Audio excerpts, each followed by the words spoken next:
Hey, I wanted to make a quick video today. I've been dealing with some depression and stuff. I had a pretty bad anxiety attack today, so I might take it easy for the next few days. I did buy Blaze Blue Central Fiction off the PlayStation Plus special sale. Kind of validated buying that 3-month membership because I got busy with Toukiden and DFO and all that other stuff. I've barely been using my PS4, so I went ahead and bought that. I will be playing some, probably maybe through the arcade mode and some Abyss mode gameplay, maybe throughout the week. I do have one more guide I'm going to put out for Toukiden 2, and then at that point, it's probably just going to be raw gameplay. I do have most of the Matama in the game. I don't know exactly how easy or difficult it is to even track which ones you're missing. So I might try to make some good builds with what I have, and maybe I'll make some more build demonstration videos or something like that. I actually found a really cool channel that has a bunch of clear times with the Japanese version, so I guess I'll link to that in the description.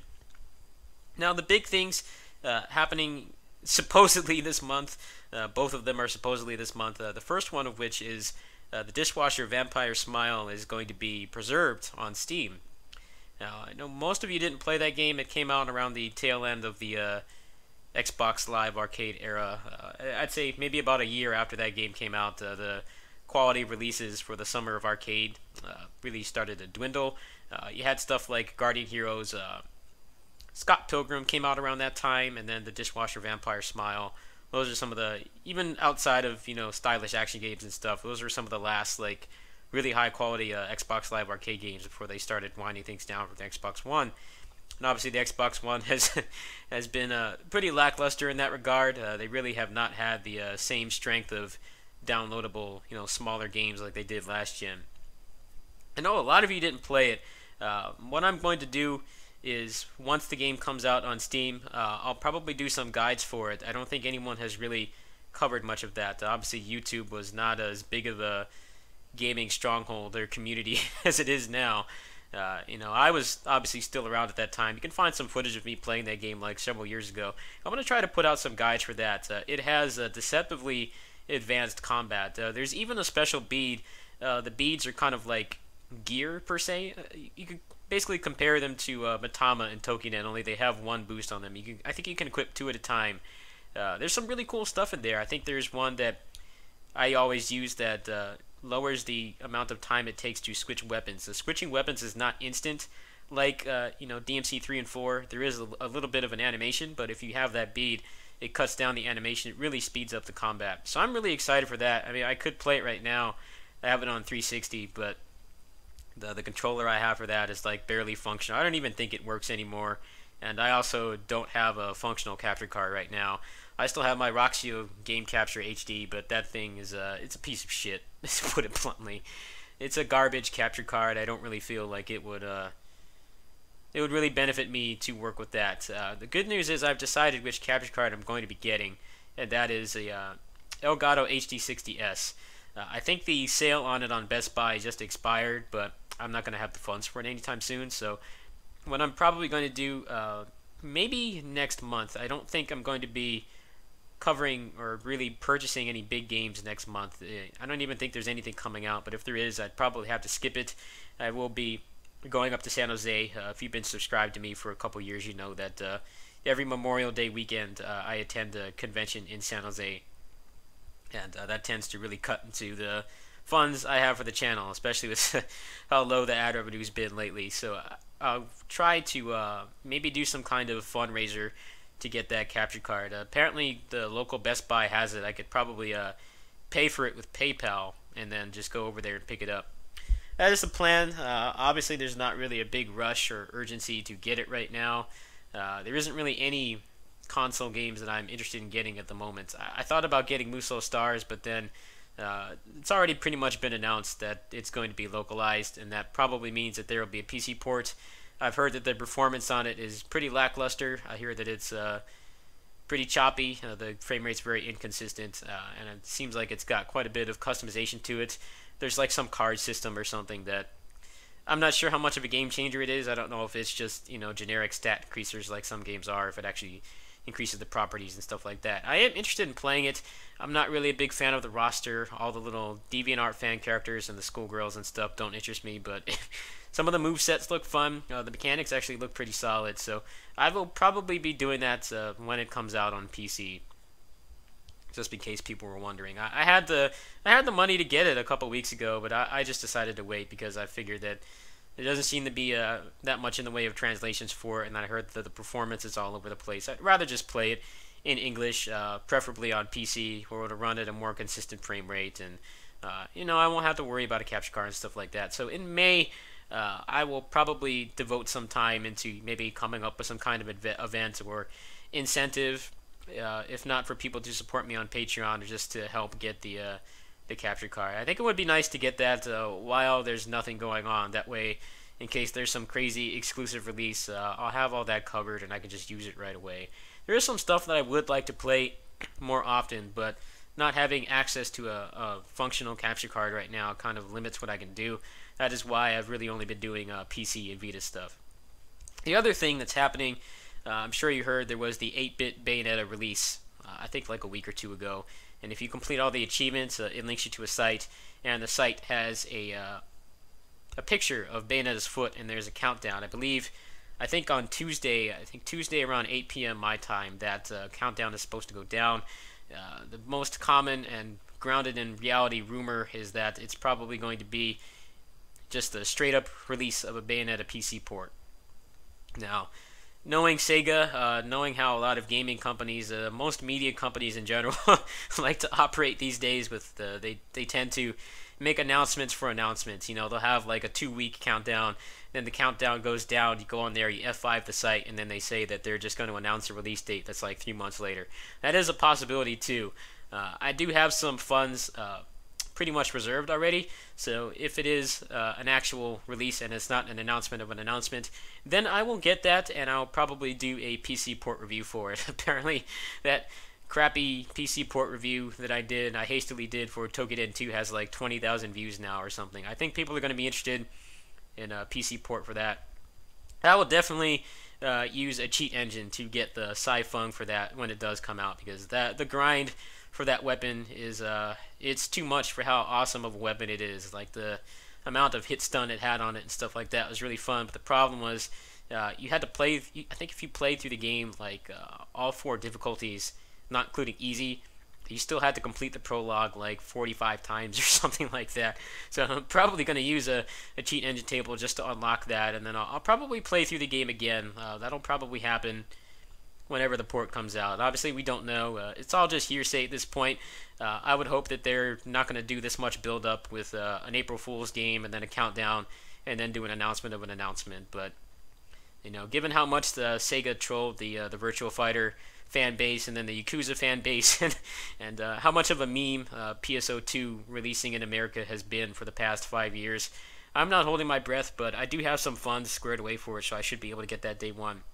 So that's what's going on. I'm pretty much done with Toukiden 2 guide content. If I do find some good builds and stuff like that haven't been covered by other people, or I find some ones from the Japanese players and I'm able to make a video for them in English, then I would do that. Otherwise, it's just going to be raw gameplay from this point.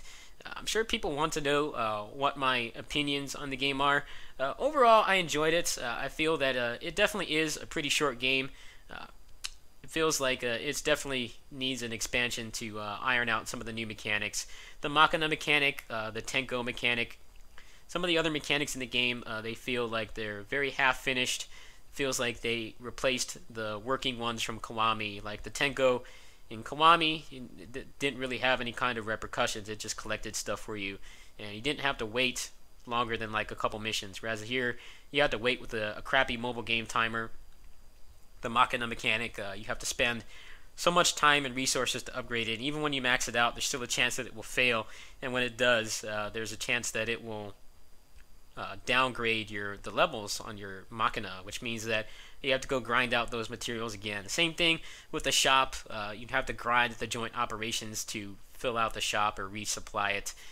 The game feels grindy in places where it wasn't before, which is kind of odd because they basically trivialized like getting your gear, getting your Matama and stuff is like so easy in that game. Like, I didn't really go out of my way to get more than maybe a handful of Matama, maybe like 10 or 20 of them. The rest I just got from just having the Sacred Branch buff on and just playing through the game normally.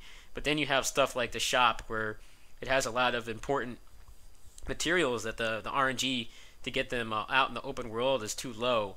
But they tie that to RNG as well. You have to go do. I think I did like maybe 10 joint operations in a row once before I got a shop refill.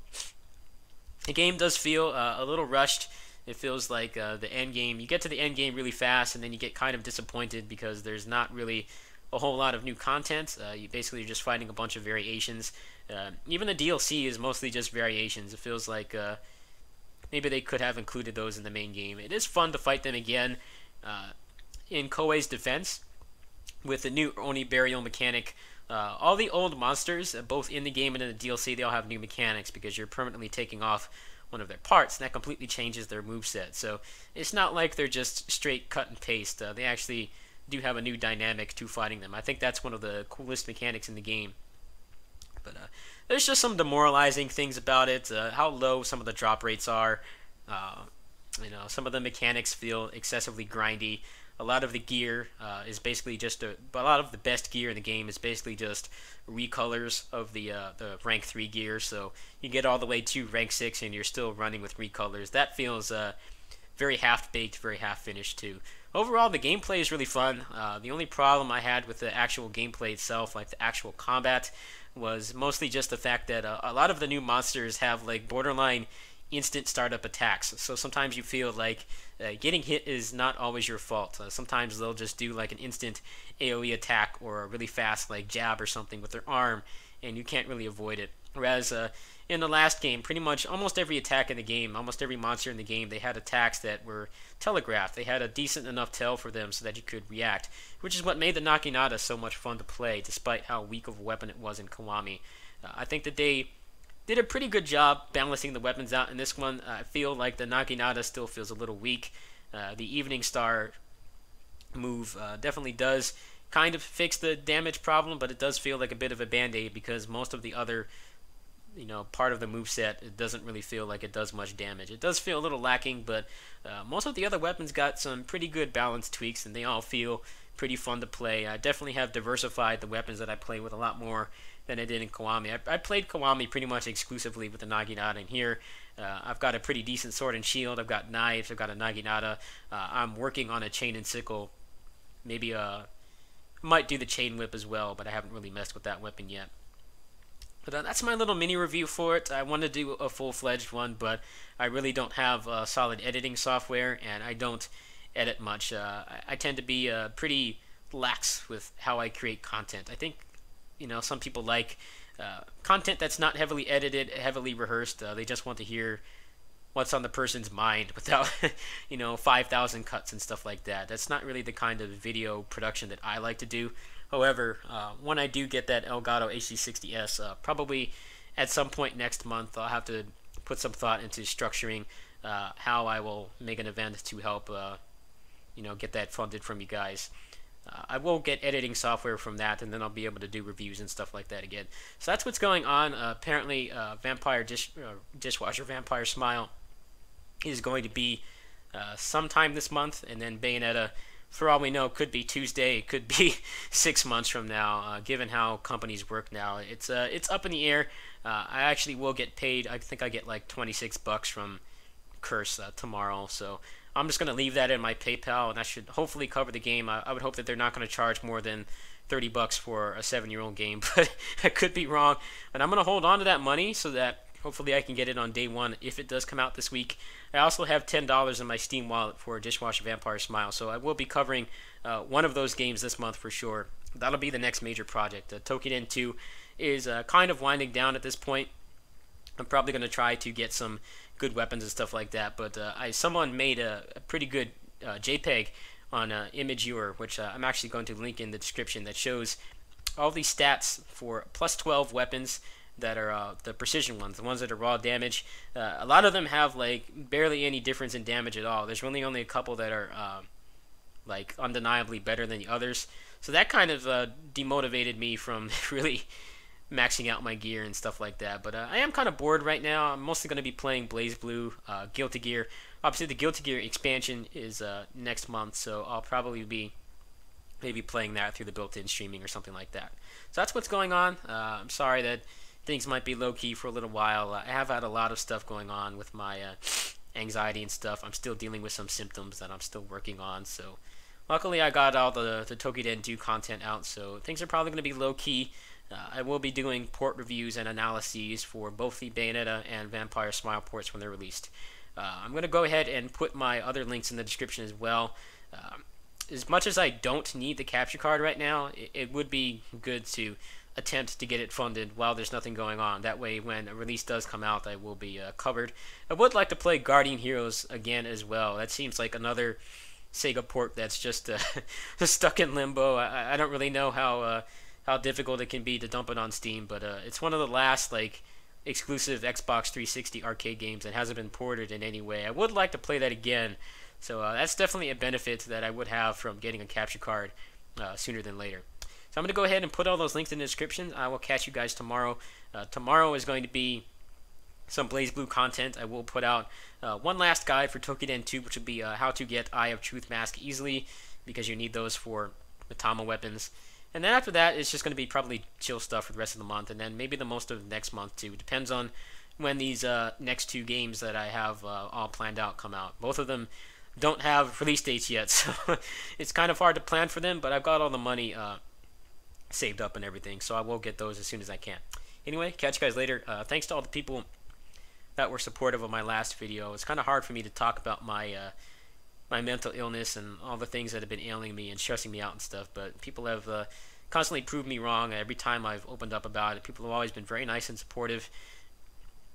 Like I said, donations aren't everything, you know. Honestly, I don't really need anything for the channel right now aside from a capture card, but just knowing that people appreciate my content. I had someone message me on Steam and say that he he watches every day and he never ends a video early. He always watches all my content. That means a lot to me right now, because Patreon and Curse is making it so I make just enough that I can at least get the basic necessities. The only time I really have to do donation asking and begging or drives or whatever you call it is when it's for major issues, like the last time my computer was dead and now the capture card. I'm able to mostly keep things afloat without putting too much of my own money into it, thanks to you guys, and I really appreciate that. That is why I keep going. Anyway, I'll catch you guys later. Peace.